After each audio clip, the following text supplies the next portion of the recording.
Hello, my dear students. Once again, I welcome you all to my online classes. So, my dear students, we are doing this lesson, chapter 16, A Day in the Country, written by very popular writer Anton Chekhov. So, we have almost completed this story, and some of the part is still left, which we will be discussing in this video.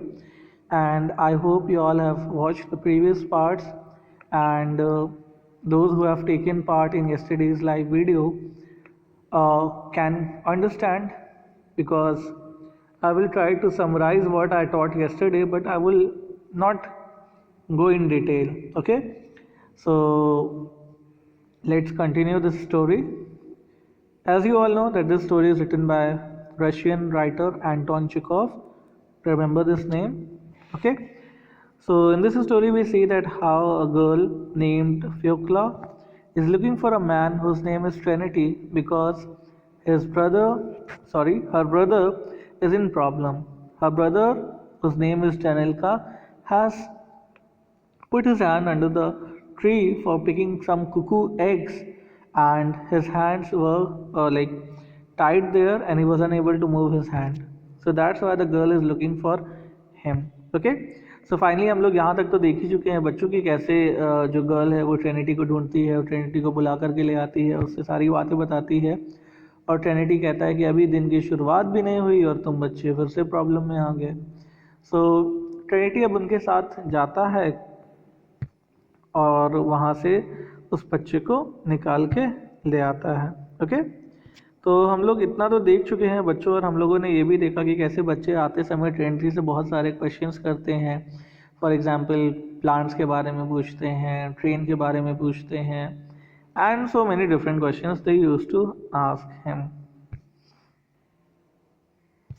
Okay, so अब बच्चों हम लोग आगे देखते हैं कि आगे के लेसन में क्या होने वाला है, and I will explain you that things.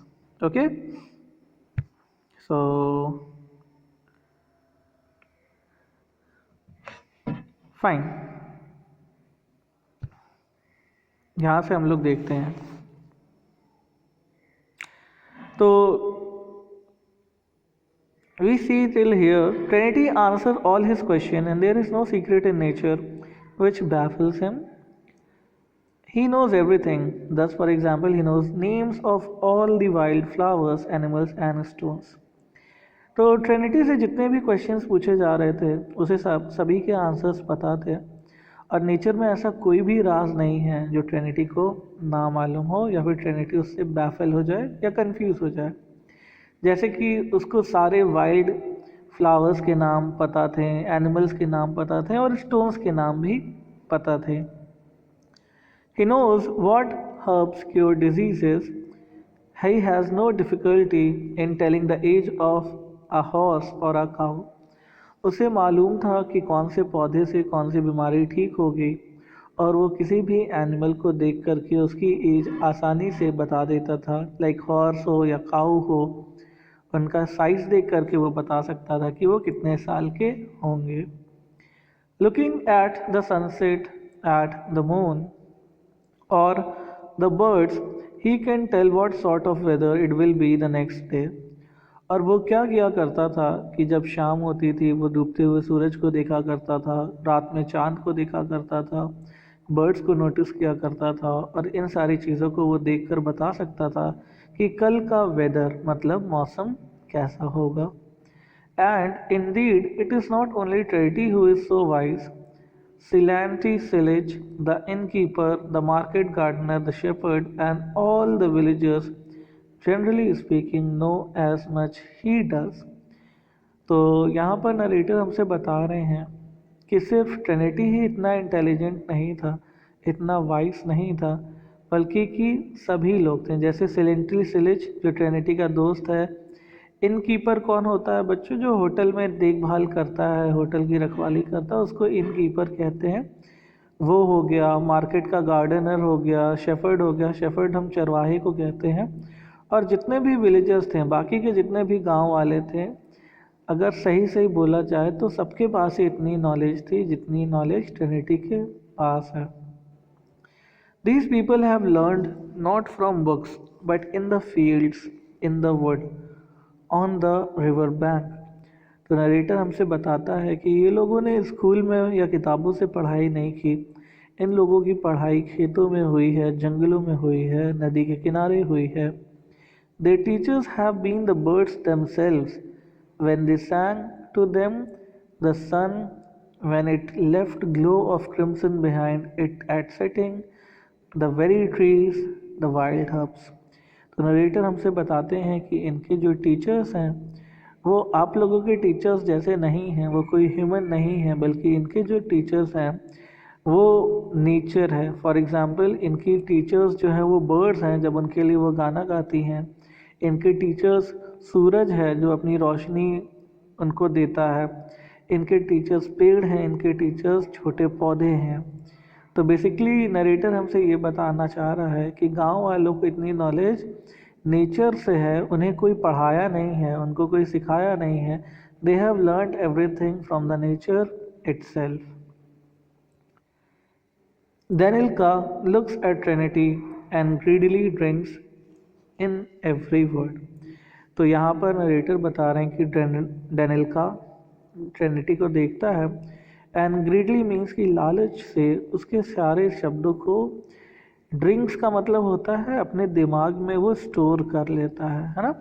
डेनिल्का को जो भी आंसर्स ट्रिनिटी बता रहा था उसके सभी आंसर्स को वो याद कर लेता है. The two of them, the cobbler and the boy, walk about the fields, talk unceasingly and are not weary.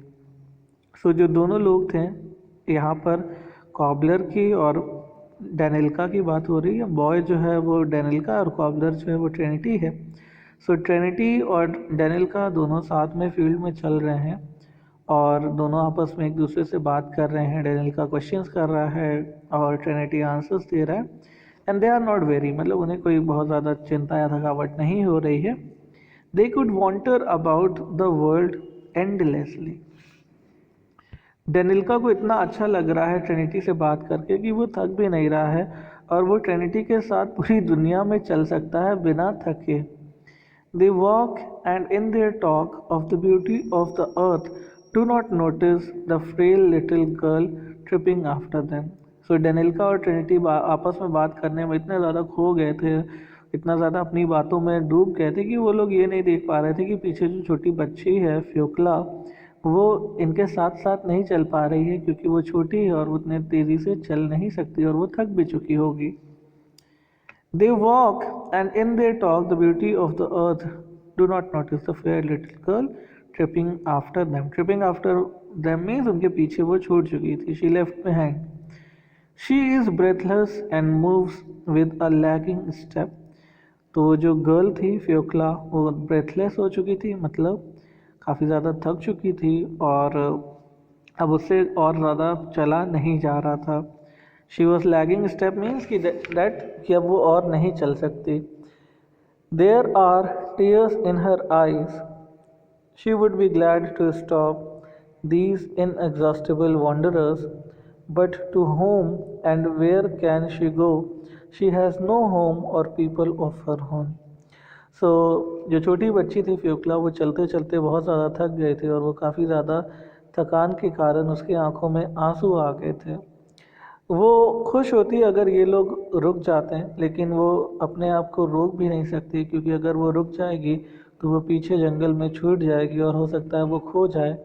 और वो तो यहाँ पे किसी को जानती भी नहीं, उसका कोई अपना भी नहीं है, तो वो कहाँ जाएगी. ना तो उसके माँ बाप हैं, ना कोई रिश्तेदार है. वो सिर्फ ट्रिनिटी को और अपने भाई को ही जानती है, तो वो इनके साथ के अलावा और कहीं जा भी तो नहीं सकती ना. I hope you understood this. Okay.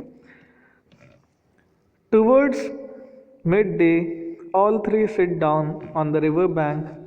Danilka takes out his bag, a piece of bread, soaked and reduced to a mash, and they begin to eat. So towards mid day मतलब कि दोपहर हो चुकी थी. मिड डे दोपहर को कहते हैं. ऑल थ्री का मतलब फ्योक्ला, ट्रिनिटी और डेनिल्का, दो लोग रिवर बैंक नदी के किनारे बैठ जाते हैं और डेनिल्का अपने झोले में से, अपने बैग में से एक ब्रेड का टुकड़ा निकालता है और जैसा कि आप लोगों को पता होगा कि बारिश हो रही थी, तो वो ब्रेड का जो टुकड़ा था वो भी पानी से पूरी तरीके से भीग चुका था, उसके अंदर पानी अब्जॉर्ब हो चुका था, वो एक मैश के जैसे हो चुका था। मैश का मतलब होता है कि एकदम जैसे ब्रेड जो है वो पिस चुकी थी, हलवे के जैसे हो चुकी थी। तो उसको वो निकालता है और उसको वो लोग खाने लग जाते हैं, क्योंकि उनके पास और कुछ खाने को नहीं है और हो सकता है इनको भूख भी बहुत ज़ोर से लगी हो। Trinity says a prayer when he has eaten the bread, then stretches himself on the sandy bank and falls asleep. So खाना खाने से पहले ट्रिनिटी प्रार्थना करता है, दुआ करता है खाना खाने से पहले की, और ब्रेड फिर खा लेता है। उसके बाद वो अपने आप को स्ट्रेच करता है, मतलब अंगड़ाइयाँ लेता है, और नदी के किनारे का जो सैंडी बैंक होता है, जैसे कि नदी के किनारे आप संगम पे जाओगे तो बालू बालू साइड में होता है, वहाँ पर जा कर के वो लेट जाता है और सो जाता है। While he is asleep, the boy gazes at the water, pondering. He has many different things to think of. तो जब ट्रिनिटी सो रहा था, तो जो द बॉय मीन्स डेनिल का, गेजेस द वाटर मीन्स कि वो पानी की तरफ देख रहा था और पॉन्डरिंग कर रहा था, मतलब सोच रहा था, उसके मन में बहुत सारी चीज़ें चल रही थी। He has many different things to think about, उसके मन में काफ़ी सारी चीज़ें थी जिसके बारे में वो सोच रहा था नदी को देखते हुए। He has just seen the storm, the bees, the ends and the train. वो सोच रहा था कि आज के दिन उसने क्या क्या देखा। आज उसने एक आंधी का सामना किया, उसने मक्खियों को देखा, उसने चींटियों को देखा, उसने ट्रेन को देखा। And now before his eyes fishes are whisking about. Fishes are whisking about का मतलब है बच्चों कि जो पानी के अंदर मछलियां हैं, वो इधर उधर कर रही हैं, विस्किंग कर रही हैं, मतलब कभी ऊपर जा रही हैं, कभी पानी में नीचे आ रही हैं। और ऐसे जैसे होता है कि मछलियाँ पानी में या एक्वेरियम में आप लोग भी देखे होंगे कैसे इधर उधर करती हैं। तो ये चीज़ देख करके डेनिल्का को बहुत अच्छा लग रहा है। Some are 2 inches long and more, others are no bigger than one snail. So डेनिल्का देख रहा है कि कुछ मछलियाँ जो हैं वो 2 इंच मतलब आपके फिंगर्स जितनी ऑलमोस्ट, और कुछ मछलियाँ तो इतनी छोटी हैं कि हमारे नाखून से भी ज़्यादा छोटी होंगी। A viper with its head held high is swimming from one bank to another. और वहीं पे बच्चों ये देखता है कि अ वाइपर एक स्नेक का नाम है। तो कह रखा है कि एक स्नेक है जो कि अपना सर ऊपर करके, जैसे होता है ना कि सांप पानी में जब चलता है तो अपने सर को बाहर कर लेता है और उसके बाकी शरीर से वो टहलता है। तो कहता है कि देखो नदी में एक स्नेक भी है जो इधर से उधर एक कोने से दूसरे कोने में जा रहा है। Only towards the evening our wanderers return to the village। और जब शाम होती है तो ये तीनों wanderers मीन्स जो इधर उधर घूमते रहते हैं, टहलते रहते हैं। वॉन्डरिंग करने का मतलब होता है इधर उधर घूमना फिरना। तो ये तीनों इधर उधर घूम रहे थे और शाम होते होते गांव में वापस आ जाते हैं। The children go for the night to the deserted barn and lie huddled together on the straw dozing. तो जो बच्चे होते हैं वो लोग एक डेजर्टेड मीन्स सुनसान वीराना सा बान में। बान क्या होता है बच्चों? A large farm building for storing grain or keeping animals. So धान वगैरह रखने की जो जगह होती है या भेड़ बकरी को रखने के लिए जो जगह होती है उसको बान कहते हैं।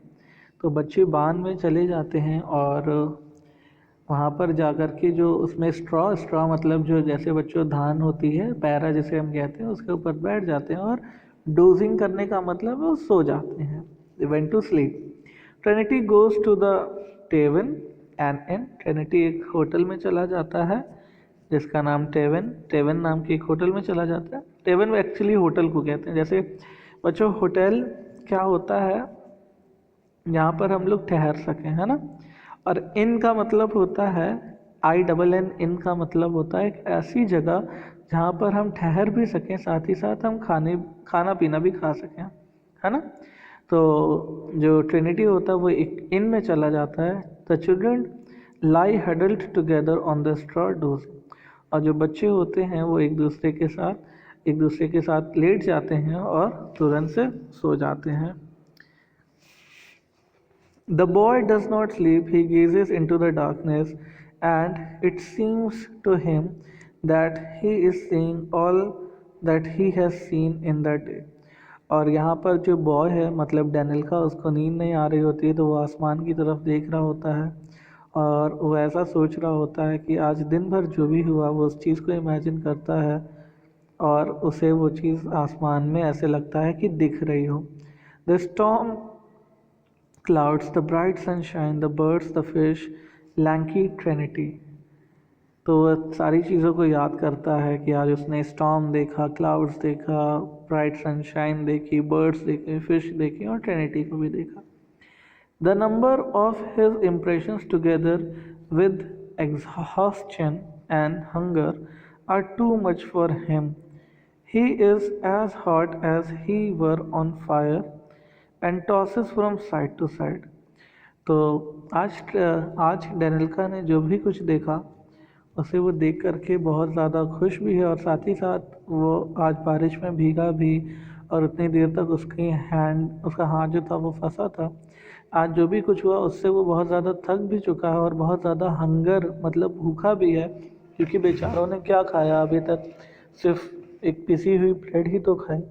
तो उसे बहुत ज़ोर से भूख भी लग रही है और बहुत ज़्यादा थकान के कारण he is as hot as he were on fire, मतलब उसे थकान और भूख के कारण बहुत ज़ोर से बुखार भी लग रहा है और वो बेड तो था नहीं उसके पास, हम कह सकते हैं पैरे पे एक साइड से दूसरे साइड जा रहा है।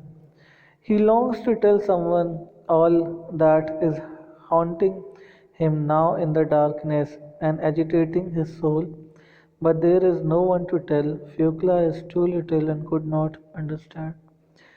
So ये छोटा सा बच्चा जिसके मन में काफ़ी सारी चीज़ें हैं, वो ढूंढ रहा है कि काश उसके पास कोई होता जिससे वो अपनी मन की बात बता पाता, जिससे वो खाना मांग पाता, जिससे वो मदद मांग पाता, लेकिन उसके पास कोई भी नहीं है। फ्यूक्ला जो कि सो रही है और फ्यूक्ला इतनी छोटी है जो कि उसकी मदद कैसे करेगी, उसे कैसे समझेगी, और इनके माँ बाप तो ना जाने कहाँ चले गए इन्हें छोड़कर।